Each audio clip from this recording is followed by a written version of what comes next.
কি রাগ করলা, বলো বিসমিল্লাহ, বলো সুবহানাল্লাহ। এই কথাটা যে ভাইরাল, এটা বললে আমলনামায় গুনাহ উঠে যেতে পারে যে কারণে, এবং কি এটা মারাত্মক একটা বিষয়।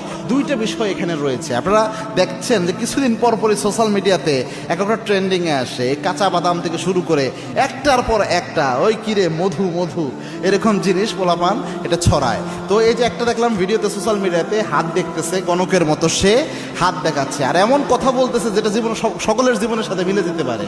আর দেখার পরে বলতেছে যে ঠিক কি না, ওই ছেলে বলতেছে ঠিক। কি রাগ করলা? কয় না। কয় বলো বিসমিল্লাহ, বলো সুবহানাল্লাহ।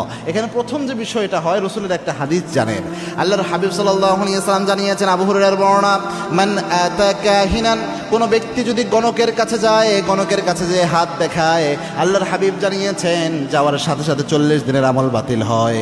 আরেক বর্ণনা এসেছে, আল্লাহর হাবিব বলেছেন রসুলের উপর যা নাজিল হয়েছে সব কিছু অস্বীকার করার গুনাহ আল্লাহ আমল নামায় দিয়ে দেয়।